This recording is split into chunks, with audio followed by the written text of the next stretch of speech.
Hey everyone, Eggman here with another video, and today we're going to talk about the new digital card game that dropped a couple days ago, Marvel Snap, and I've been playing a lot of this game, almost, I'd say nonstop, like 12 hours in like the last 4 days. It's been a lot of this game, and I would not be making this video unless I was having fun playing it. There's no sponsors, nothing. This is made on my own volition. I've just been enjoying it so much that I want to kind of cover it and have a quick start guide for anyone who is interested in this game. Since there is a little bit of a barrier, but I think it's probably one of the best kind of mobile card games I've ever played. It's very generous for how you can get into the game, how you get cards, and just everything else. So, and it's also produced by Ben Brode, who was one of the head designers for Hearthstone in the past, and we started making content on this channel with Hearthstone eons ago at this point, and I stopped playing it pretty much when Ben Brode left. And so having another one of his games, seeing all of the polish that I know that he puts into it, and just all the kind of wackiness that you can really get from a digital card game is found in this, which I have been truly enjoying. So we're just going to go over some kind of ways to get into the game, just how the game works in general for anyone who's interested with it, as well as kind of a quick example game at the end. But let's just kind of get started with the probably most important thing for any digital card game is how you acquire these cards. Marvel Snap has a pretty unique way for card collection compared to a lot of other digital card games that I've played in the past. Essentially, you build them by having some crafting. You just upgrade the rarity of your cards. You get some crafting points for it, and then you kind of just have like this progression chart that kind of goes for it. So there's over 200 cards in the game right now. I'm like almost halfway there. I'm just about like crafting level 200 as of recording right here, and there's just a bunch for it. But you will see here, so I'm 196 on my collection level, and you'll see these kind of marks for these reward points. So there's mystery cards here, so at level 202, and you obtain these levels by essentially upgrading your cards with your stuff. So for example, you'll see if you upgrade to a common, you get +1 level, rare +2, 4, etc. down the line. And so by upgrading your cards that you already have, you get these collection level points, which let you obtain these other cards. So there are a couple rarities. I haven't maxed out rarity any card yet, but if you can do a search here from quality right here, boom. And I will stop I'll say all the unknowns. So pretty much all the quality does is just how essentially pretty the card is. So this is like the basic, this is like the rare, the name and stuff goes outside the border. Like you'll see, like this is pretty constrained to it. Then we do have that's uncommon. We do have the rares after that, which are 3D kind of stereoscopic. If you have it on a phone, this looks amazing, by the way. On PC, it's fine. Obviously, you can't tilt the screen as much, but there's that. Then we have like the purple, so it's animated in the background, so you'll see like the cape is moving, and it's also 3D, which is really cool. And then lastly, this is the one I have the most of right now, but Squirrel Girl, so you'll see like the name is all golden, and it's just an orange barrier. So obviously, it just looks pretty. It's all aesthetics, which is fine, but you don't have to spend any like money inherently to upgrade these cards. How you do it is that you just you have to get there. Pretty much, you have to have the credits for it, as well as the things right here, the baubles for it. I don't actually know, like the dust. I'm going to just call it crafting dust because that's what I'm used to. But you just have to use your credits, and then pretty much every card has their own kind of selection of card dust. And the way you obtain this card dust is you just put it in your deck. And so whenever you play with the card, one of your cards are going to get some dust points after the game, and then you can use those dust points to upgrade your cards. So that's kind of how it works. And so, for example, let me upgrade this cable right here. So I do have the 100 credits, which is a resource that we'll talk about, as well as enough dust, which is 10. So I can hit this upgrade button. It will spend it. I'll get this 3D card. 3D. There we go. So it looks super cool. And then after that, we go into this. It will show in our collection level. We got 2 up there, and so we got to our 25 credits. Bam. Easy. So that's kind of just how that works there for the card processing. Something else that isn't explained in the game is the card pool system. So even though this is a mystery card, this is a mystery card within one of the 3 of the card pools that are in the game right now. And the card pools just depend on what collection level you're at. So from level 1 to 214, essentially, you have card pool 1 from 214 to, I believe it's 450. You have card pool 2, and then card pool 3 is onward from there. So that kind of limits, like it just kind of gives you a collection of cards as you progress as well. So it's a random selection of cards, and then once you collect all of that from pool 1, you'll get to pool 2 and then to pool 3 from there. Also, if you guys want a database for cards in the game as well as what card pool they're in, I recommend marvelsnap.io. It's the same kind of group that uses digimoncard.io, for which I use for my Digimon videos as well. So link in the description there. They do have like a card search, and if you do it by the obtained tag right here, you can go and say, oh, collection pool 1, 2, 3. So if we go to pool 2, you can see all the cards that are in pool 2 respectively. So big helpful there. And if we have any like formats where we only use card pool 1 or something like that, that could be really helpful. And if you guys just want to see what cards you're looking forward to or that you want to be pulling from these next couple of packs that you're looking for, and by packs I mean mystery cards, this is a really good resource for you guys. Next, we'll talk about the shop of this game, and they have a couple different things they offer. The first thing they have are the daily offer of variants, which we haven't really talked about what variants are in this yet, but essentially they are alt art costumes for your cards. They function the exact same, but they are just different art for them, and they kind of are nice for a different reason too, for farming purposes, which we'll talk about later in that section. But essentially, if you see, you guys have played these kind of games before, right? If you want a pixel variant of Claw, go for it. It's going to cost 700 gold, but you can do it and kind of go from there. Next, we have the fast upgrade, and I highly recommend to not use this if you can. I think it's a waste of credits. It's a way to use more credits than time if you want to just upgrade it soon. We're going to talk about this too in kind of like the resource farming. I don't think it's worth it 9 times out of 10. If you want to use it, go for it, but I strictly don't. I think this is just a way to drain your credits instead of just doing the natural thing by upgrading your card. So I would stay away from this, even though it looks enticing and you get a bunch of credits at the beginning of it. Credits pretty much only are used for upgrading your cards, and you need to do that to be able to unlock more cards. So I would watch your resources there and not do that. Next is just credits, which you press this one as soon as it comes up every time. It's the button you press. I don't have any footage of me pressing this button because I click it too quickly. I always click it as soon as I can. There's just no footage for it. So always get your daily 50 credits. It's almost, I'd almost say it's obnoxious that you have to press the button instead of you just get it automatically for logging in every day, but whatever, it's there. And then buying more credits, honestly, I just always buy the 500 for 400 gold if you ever buy credits. Gold is kind of like the premium currency, but you can earn it in game too. Obviously, you can just buy gold from it, and then you can use the gold to buy credits and other things like these variant costumes if you want to.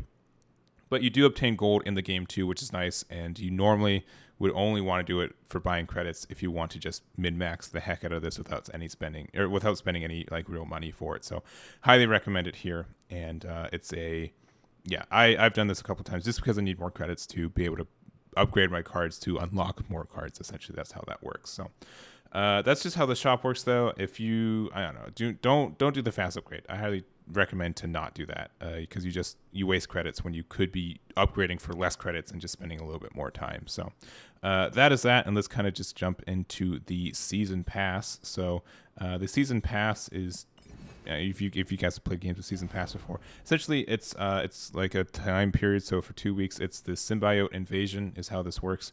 There are premium and non-premium rewards, but honestly, like the exclusive ones are kind of just already. And then if you use the premium season pass, which is $10, which I've already used, if it's not obvious, you get more credits, more gold, and you also get some of these boosters that you get to use to upgrade your specific cards for this. So it's up to you. Obviously, like you can just spend the entire season pass, and then depending on how far you go, you can be like, well, I'm going to unlock a bunch of stuff for getting the season pass afterwards, so why not doing it? And or you could be at the end of the season, you're only on like level 28, and you're like, well, I'm glad I didn't buy it. So you can buy it anytime during the season.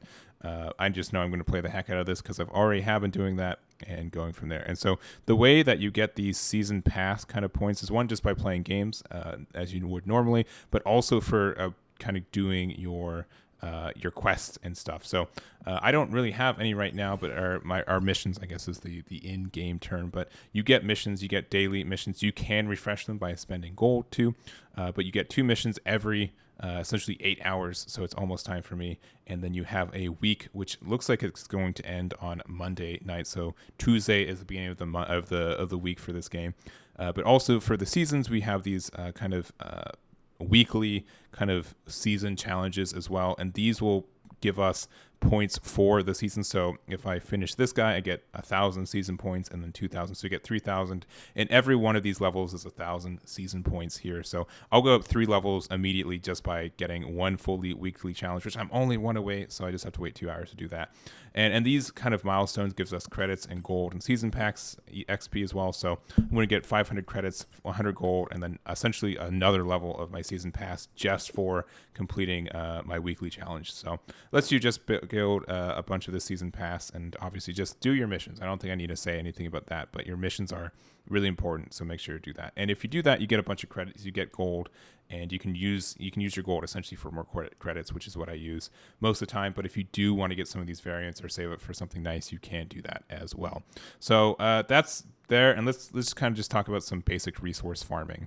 So resource farming in this game is pretty easy, and you just do it by playing the game as you would anyways, which is honestly really rewarding for this. I don't feel like I have to go out of my way to do it, and it's just pretty straightforward. So earlier in this video, we did upgrade our cable to rare. In doing so, upgraded our collection level by 2, and it cost us 100 credits. Let's look at a rare card like Spider-Woman. So it cost us 100 credits, and then also 10 of the crafting points. And essentially, you get these crafting points just by playing these cards in our decks, and we get the bonus from here too. So and one thing to note too, as we'll see here, is that you get collection points based on here. So again, upgrading to rare is 2, upgrading to epic is 4, but one is if you upgrade it to a common, you get 1 crafting point here. And so if we go here to our cards again, and we look at like Rocket Raccoon, right?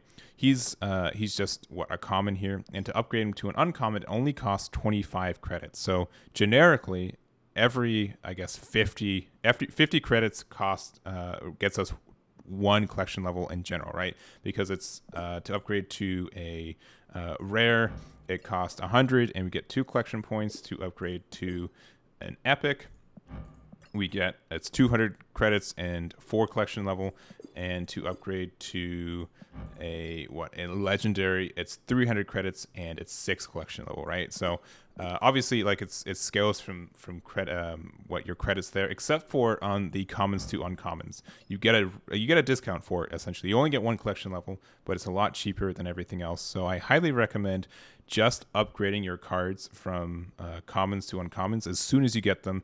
It's just a discounted way to get more collection level, and it's very cheap to do so, which is really nice. So I think that's a good way to start your farming too. And just usually what I do is I have this deck here, right? And it's been a minute. So let's get rid of all of these cards that I already have rarity bumped. So added. So this is just like what I do, and I'll just queue up with these. And then if I get one of my common cards to get their crafting points to upgrade, then I can just do it there. And it's just a cheap way to do it as well. So, and also I kind of talked about this as well earlier.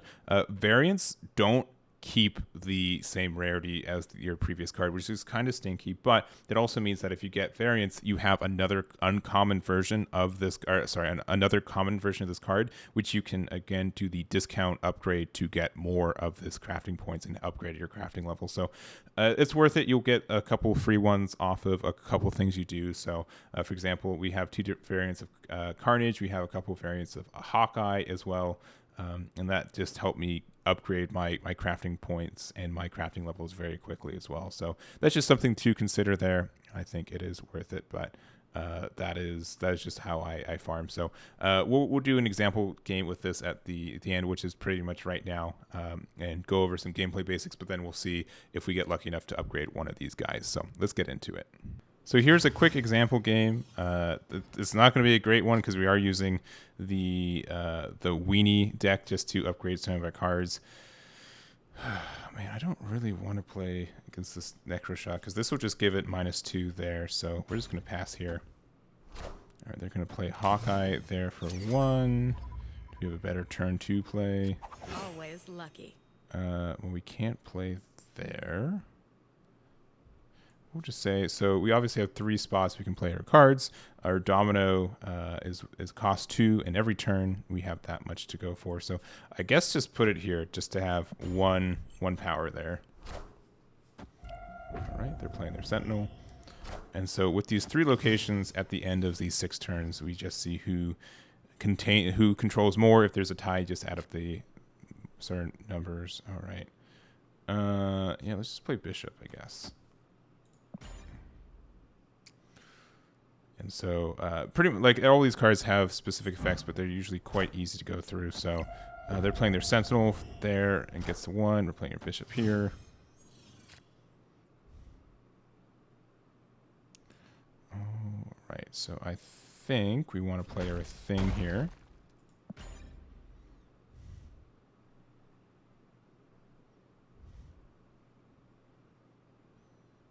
And then we'll probably play Strong Guy and Squirrel Girl. Probably not. It's clobbering time. Okay, we get our boost there. All right. Put Strong Guy here. And Rocket Raccoon here. Yep. Oh. Okay, well, Professor X locks down this location, so we can't do nothing about that.